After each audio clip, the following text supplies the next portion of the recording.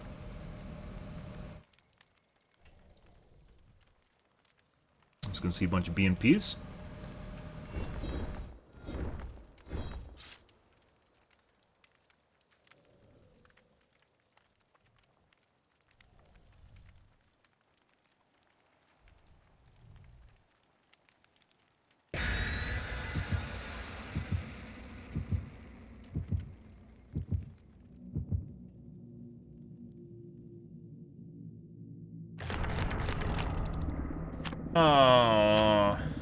What? Basement main building. I don't know why people use hook offerings to change where the basement is, but I guess so. Good.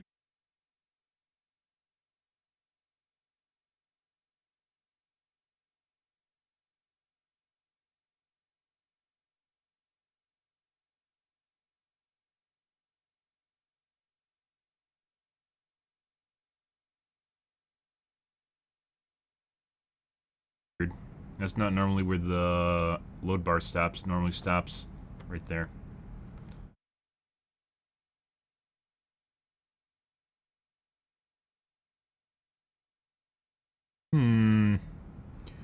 Okay.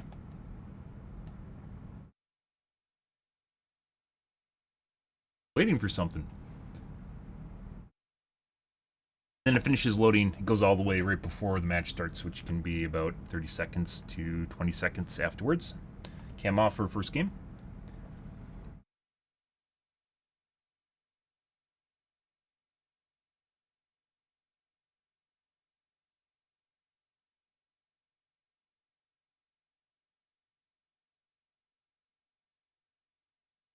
Weird shit going on our frame time graph too, guys. Extra long to load. Aww.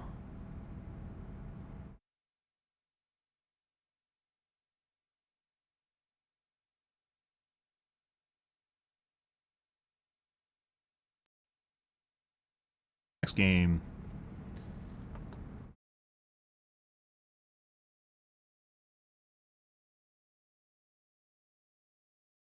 Weird shit starts happening, guys. I know when to bail, so.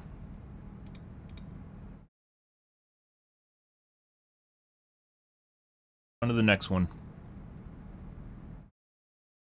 Usually when weird stuff starts happening, guys, is usually when we start getting really weird games. That's not the only weird thing that's going to happen in that game, so.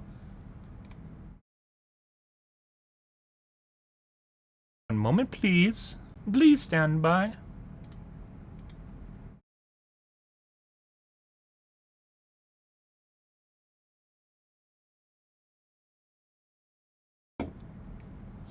We might need to do some finagling.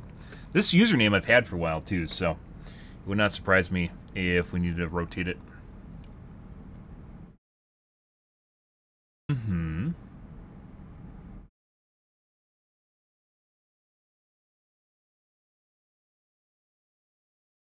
So the map just barely finished loading right when I quit it. We'll see if... I mean, when Mom turned on the microwave. We'll see if I got a matchmaking delay because of it. We shouldn't. But we'll see.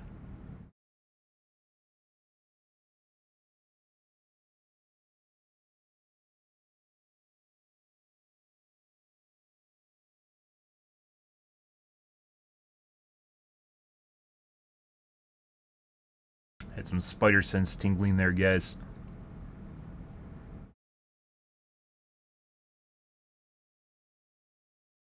I think it was RPD, too, on top of it. Oh, we got the matchmake lock. So, good.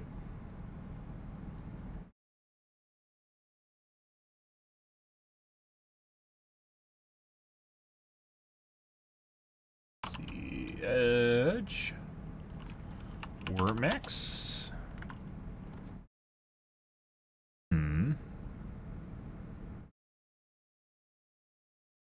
God. Bitch. Show me what's at, kitty. Show me what's at. Uh-huh. Oh. Very responsive.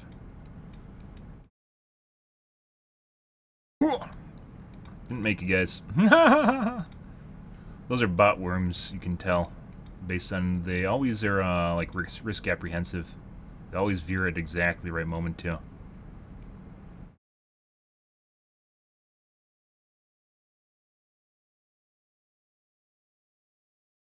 Nom nom nom nom nom.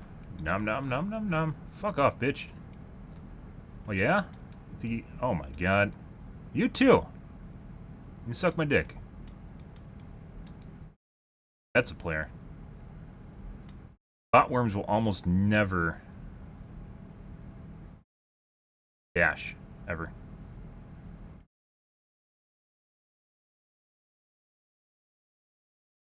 Got a quail. Okay.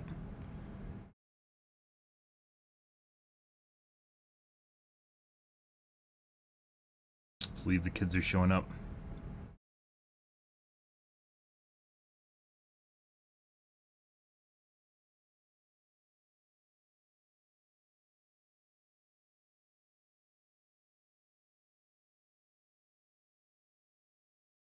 Gotta send a message, guys. God. Oh my god.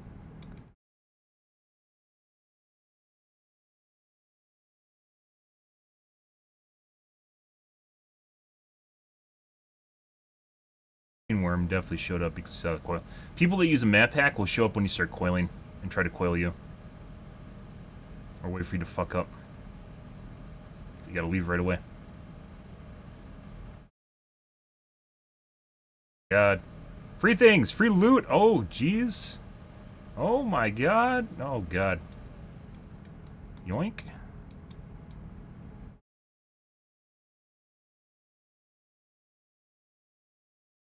Red just showed up on me. I'm gonna get out of here. They see you moving really fast too, they try to go to cut you off too. Because it's really easy. That guy? FOV?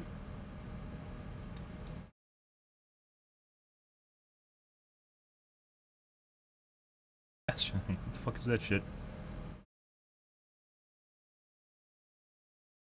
Buddy? And he still fucking crashed regardless. Beautiful.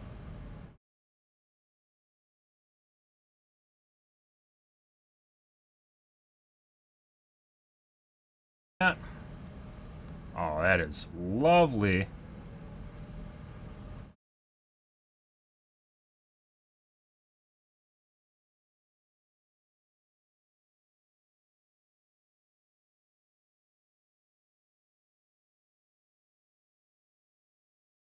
You little worm. Time to die. 5. Maybe you won't. We'll have to wait.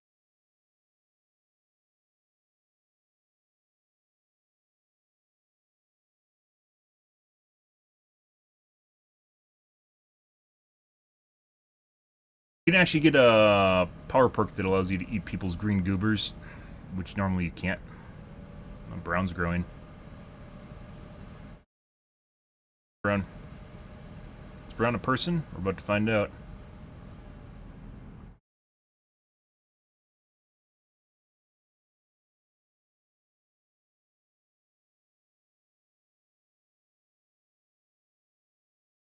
Trying to coil me.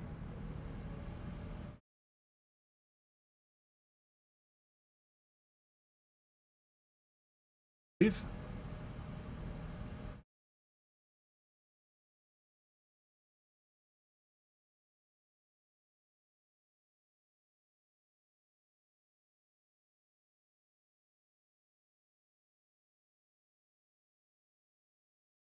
I think it's been about 4 minutes.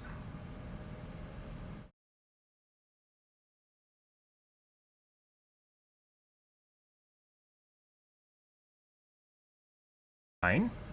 Mine? Mine? Also mine.